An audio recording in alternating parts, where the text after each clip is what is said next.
क्या आप भी प्रेगनेंसी में तिल खाने से डरती हैं? लोगों ने कहा होगा ना, अरे तिल मत खाना, ये गर्म होता है, मिसकैरेज हो जाएगा, बच्चा खराब हो जाएगा। लेकिन साइंटिफिक बातें हम यहाँ पर करते हैं।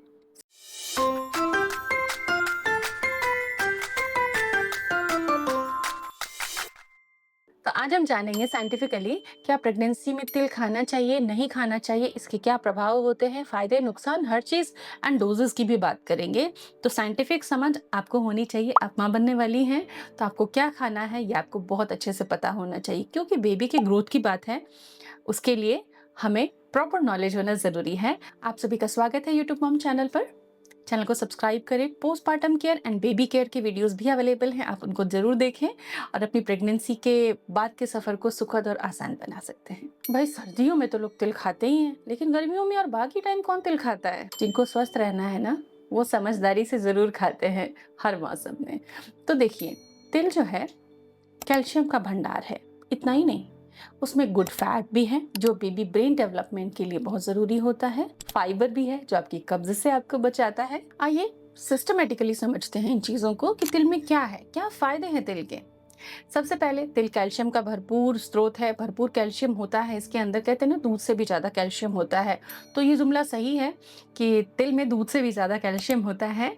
तो तिल में कैल्शियम बहुत अच्छा होता है और इसलिए हम खाना रिकमेंड करते हैं कंट्रोल डोजेज में, ताकि जो आपके पेट में बेबी पल रहा है ना, उसकी हड्डियां, दांतों का विकास, सब कुछ बहुत अच्छे से हो सके। कैल्शियम की रिक्वायरमेंट प्रेगनेंसी में 1000 से 1500 mg तक होती है। लगभग 1200 mg के डोजेस दिए जाते हैं और कुछ डाइट से भी पूरा किया जाता है।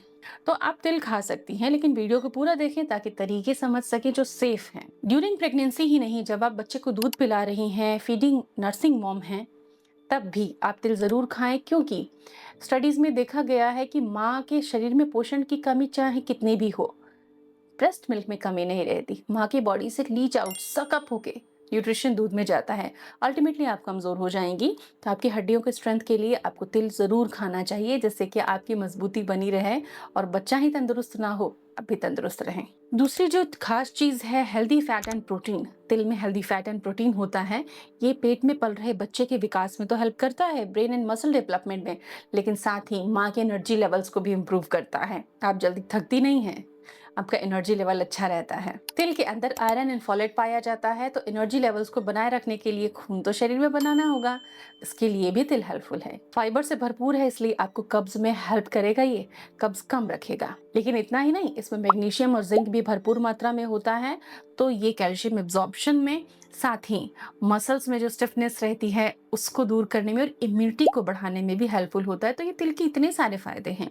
लेकिन डोजेस कितनी, कैसे खाएं? क्या प्रेगनेंसी में गर्मी का मौसम है, बरसात का मौसम है, तो भी खा सकते हैं, क्योंकि सामान्यतः तिल को सर्दी में खाया जाता है। देखिए, तिल में इतना फैट होता है, प्रोटीन होता है, कैल्शियम होता है, तो फैटी चीजें प्रेग्नेंट माँ के लिए बहुत ज्यादा अमाउंट में पचाना मुश्किल होता है।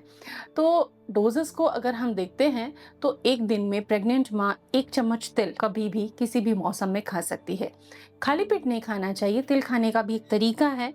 अगर आप आयुर्वेदिक चीज़ों में इंटरेस्ट रखते हैं तो इसके बारे में और हमारे वीडियोस में जानें, पढ़ें, देखें। खाना खाने के बाद एक छोटा तिल का लड्डू प्रेग्नेंट माँ के लिए बहुत ही बेहतर माना जाता है। एक तो ये स्वीट क्रेविंग्स को कंट्रोल करता है, दूसरा सटाइटी देता है, और तीसरा पोषण से भरपूर है, तो आपको ढेर सारा एनर्जी मिलता है, न्यूट्रिशन मिलता है।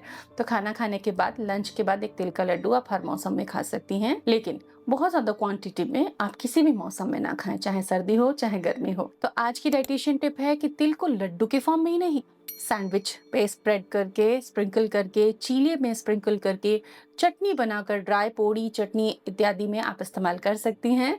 तो इनोवेटिव तरीके से आप इसको इस्तेमाल करें, लेकिन मात्रा का ध्यान रखें कि आपके पेट में कितना जा रहा है। ज्यादा मात्रा प्रेग्नेंट माँ के लिए दिक्कत कर सकती है पचने में। Stay safe with me. Thank you.